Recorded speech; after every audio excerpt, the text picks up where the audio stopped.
Today on the Ortho Perspective, we have Kevin Brown and Mike Nelligan joining us.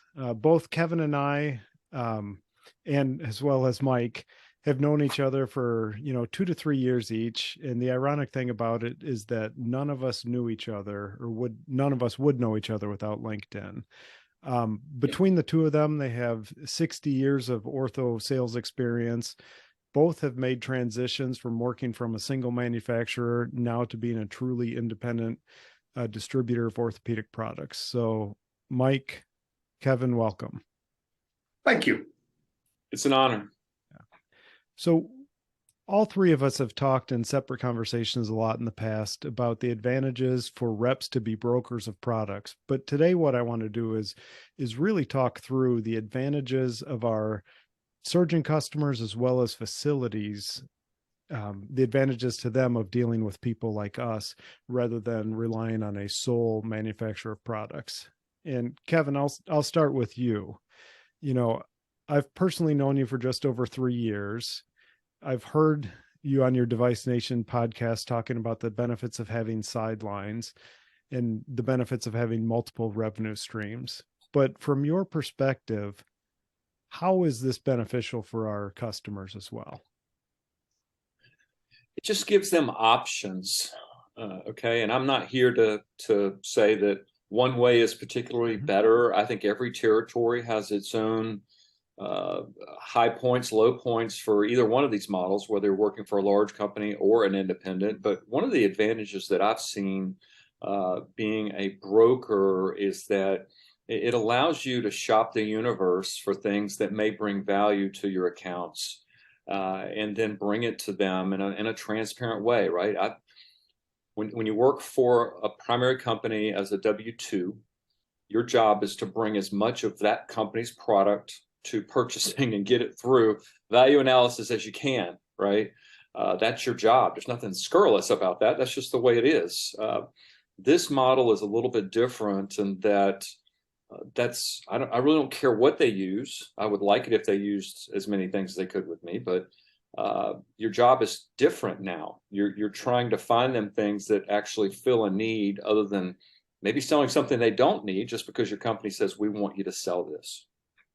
Mm-hmm. There's a lot of truth in that, and I do agree that it's not the same for every account.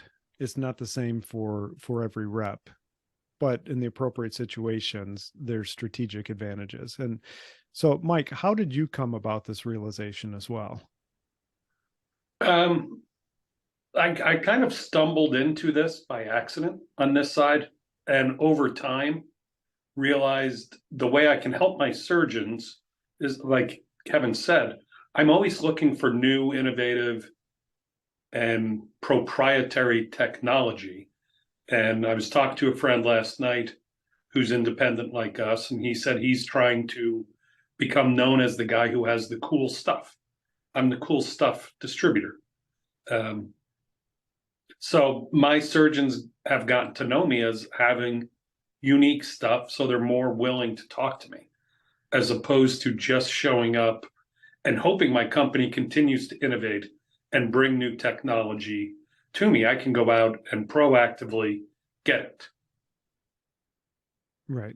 And it's all similar things. And as we've all talked in the past, I mean, this broker concept, it's interesting to me that it's being used in a lot of different industries. Take insurance, for example. There's insurance brokers and there's a State Farm or an Allstate person. You ask a broker for a quote and how many on car insurance, how many different companies are you going to have back to you to pick from? And, why do you think it's been slow to make its way into medical device, specifically orthopedics? Either one of you jump in. That's a really good question, Stu. I think that we've seen the transition in foot and ankle. We've seen the transition in spine. It's been there for a while. You don't run into too many spine reps anymore that work for a large company. They usually have 10 to 15 companies in their bag. Right. It's been a little slow adoption in our world, I think primarily because of our customer base doesn't move around a lot historically. and the space has been dominated by 4 companies for the last 50 years or so. So I think that both of those things working in concert have certainly slowed the advent of the device broker in this space, but it is happening little by little. Yeah, I would agree with Kevin's point. It's down to the big 4 now, but it was big 5, and they dominate. And then through non-competes, they also have captive audiences in their representation. So a lot of reps are somewhat trapped. Absolutely. And kind of with that, one thing that I have personally found is that it's not the easiest thing for an ortho rep to go in and explain what we do with multiple revenue streams. I know from personal experience, I had a customer who said, yeah, I get it. And then he would have something, call someone else. And I said, I have something for you. He said, like, oh, that's right. And so I have found, why do you think that this is a hard concept for people to kind of grasp? And maybe I just did a poor job of it, but are you finding the same thing? Yes, I've had surgeons ask me, why do I have such a hard time keeping a job? And I'm like, no, I've had the same job for 22 years. I work for me. Right. And I just happen to have, not rotating, some of my real corporate relationships have been, my longest one is 22 years. Some of them have been 15, but it's surprising to me. I think with LinkedIn, and that's how we know each other, surgeons are paying more attention, I think, to the business side. But a lot of them just had no idea how it was done and just assume everyone works for a big company, has an expense account. Yeah. And that's just how it is, because that's what they grew up on. Right. So Kevin, have you experienced the same thing of, seeming like you're not communicating it correctly, how we're doing it, being a broker of products, because you're no longer Kevin with company X? Right. Again, it's just the historical nature of this market. When you're used to buying products from GM, from Ford, and Chrysler, when Tesla comes along with this whole different distribution model and a whole different delivery method, it takes a while for people to get their arms around what's actually going on there. Mm-hmm. So again, we've been helped a little bit in that conversation with foot and ankle, because that world is happening for the device broker, irrespective of what's going on in joints. But I think more and more surgeons are getting used to the fact that there's reps out there that carry these side products that they necessarily didn't train on, right? And that's the other issue regarding what you brought up, is that most of these surgeons have not trained on small to mid-sized companies just because of the investment required to crack open a door at one of these institutions. So, but that's part of being a sales rep, right? Is explaining that whole concept of, I work for you now. I don't work for a company. It's a paradigm shift, but once they get it, it's amazing how many people are really receptive to that. Yeah. And I want to focus now briefly on ASCs, because, I mean, obviously there's a migration in the masses of total joints going to ASCs, but the groups that have ASCs just trying to do more and more there. And just, I want to ask both you guys, what do you strategically see as an advantage for some ASCs? Again, not everybody's going to fit into this, but to be able to tackle it through a broker rather than one sole company? I'll jump in on this. Yeah. I think the ASC has been the great line in the sand between want and need. The ASC has exposed what you need, because surgeons are not going to throw all their wants at that space, because they're trying to maximize revenue for the facility. So that creates an amazing opportunity for people that can help them in that process of finding those things that they need at the lowest price point possible. what brings the most value to the facility. Again, nothing sinister going on, but the larger companies have to protect their ASP because every dollar they lose on that side, they've got to make it up in sales in what has historically been a stagnant market over the last couple of years to some degree. So again, out of chaos, opportunity, being able to go to an ASC and look everywhere you can, everything that you know that has to be used in that case, and bring them something that brings the most value to the table. It's really a pregnant time, so to speak, that what's going on in the ASC is actually really sped up the independent model because of what we can deliver to the facility. I would agree with that. Mike? I honestly forgot the question. But so the question is, for the ASCs, what are the advantages of a broker versus going all in with one company? Oh, well, that's kind of easy. We just have more opportunity to bring them better solutions. Correct. And it's easier. It's easier to communicate. It's easier to get to the decision makers. Decisions are made faster. We know it's very cost conscious there, but we have an opportunity to help them. Yeah. And it's a lot more fun, and it's a lot easier to work in that environment. Right. And I would agree with what both you said. The thing that is interesting to me is the biggest advantage that I see is that an ASC can take it, segment by segment. They may say, okay, let's focus on total joints. What are our options there, while leaving all the other stuff alone if they view that that's the space that they could save more money or make more improvements. Whereas that's the limitation I see with the larger one, is that you have to go all in most of the time with everything, which can be very challenging, because when you have multiple surgeons who are going to the ASC across sports, spine, joint replacement, foot and ankle, shoulder, whatever it is, going to one solution or one provider can be very challenging. Can I introduce my first visitor? Yeah, sure. Is that appropriate? He's been chomping at the bit. Hi. Oh my God. Johnny Cafaro.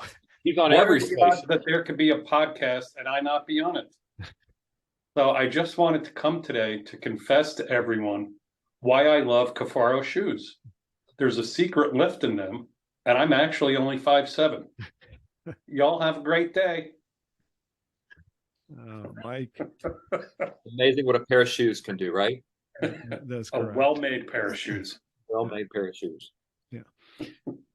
So normally I would ask this question first, but I want to change things up a little bit. For you guys personally, what was it that kind of brought about this way of thinking as a different way to provide solutions to our customers? Because we were all at one point with one company, and then we're all now brokers of products. So I'm just interested in a brief background of what you got your thinking, or how you got your thinking to where it is today. Well, for me, it honestly, it happened by accident. Mm-hmm. But over time, where I've had time to think and had opportunity to go backwards, which for me, I would consider it backwards, it's just more fun for me here.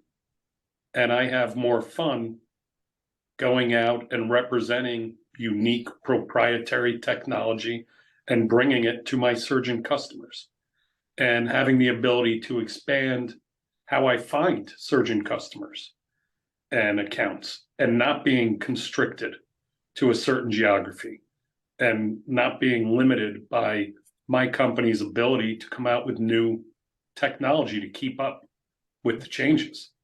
I know that it's not for everyone to be independent, but I wouldn't want to be anywhere else. And I could never see a scenario where I would go corporate again. Right. It just doesn't make sense to me. Yeah. So Kevin, how about you? What was your process through this?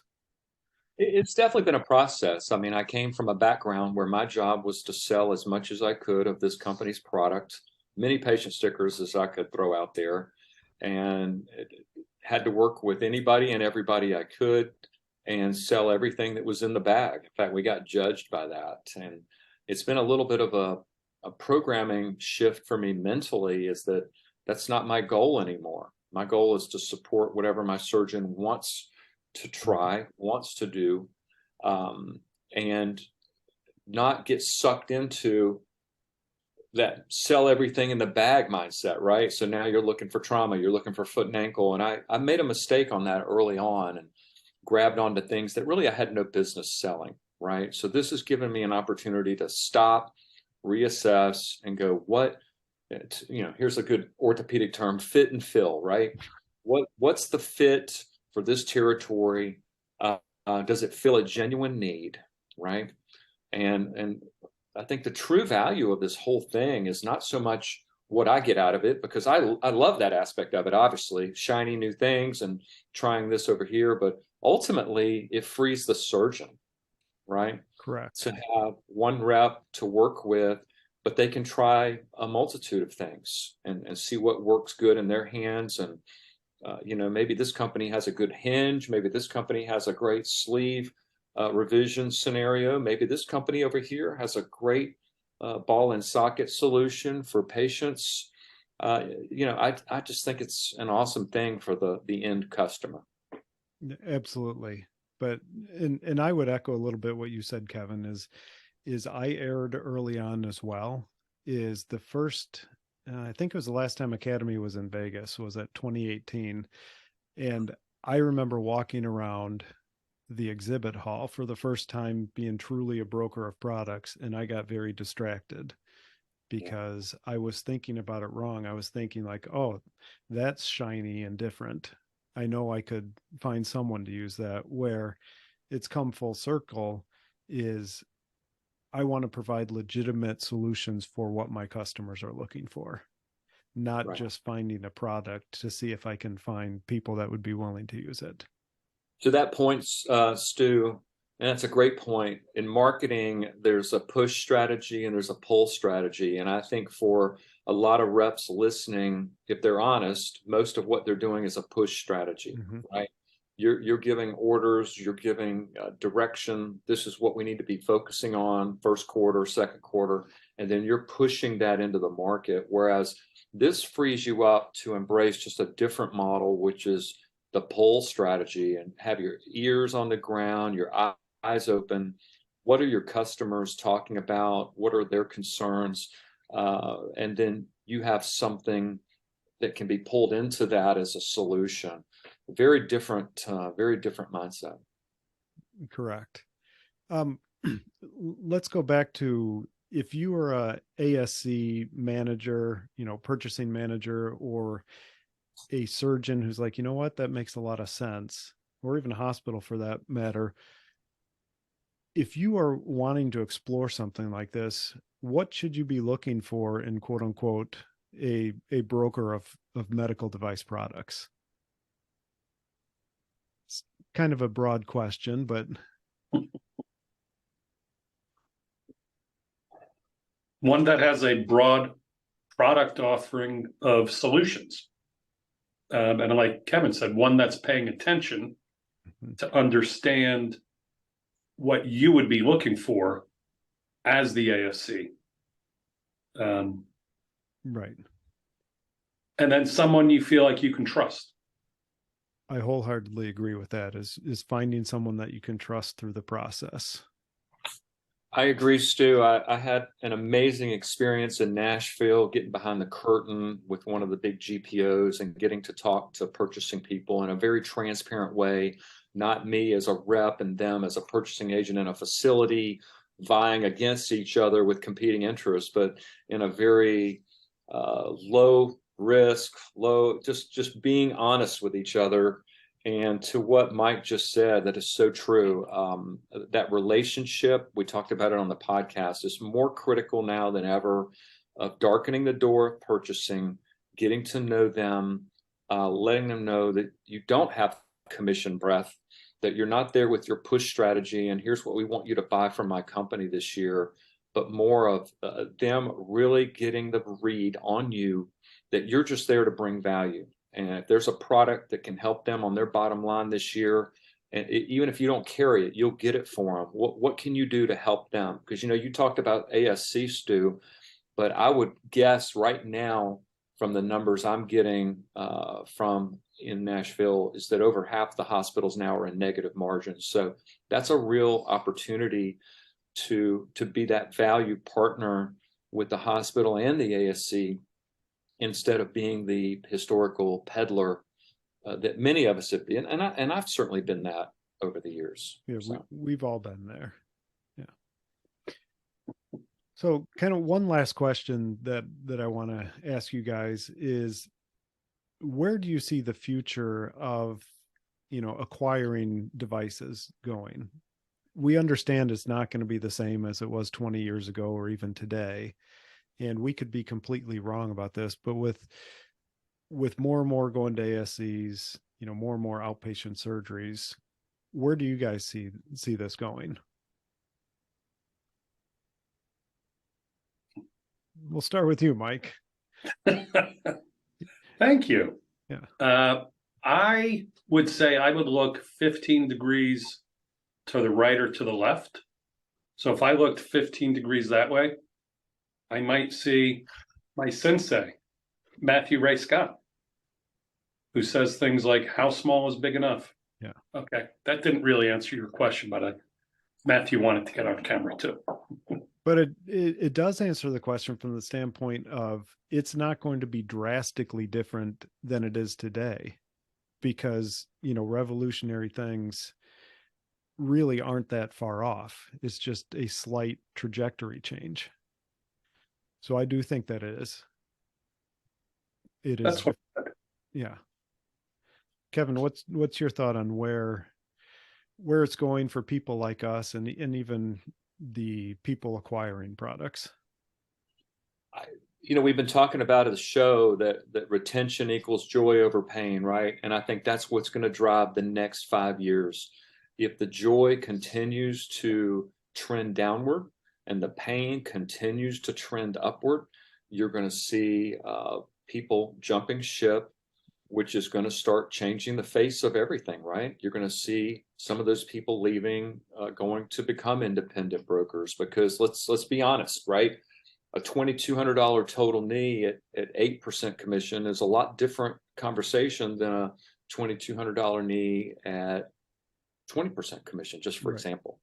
And there's a lot of wiggle room all over the place with commission rates, but I think those two drivers over the next couple of years is really going to determine where this thing goes. And I'm the most optimistic person in the world, Stu, you know that.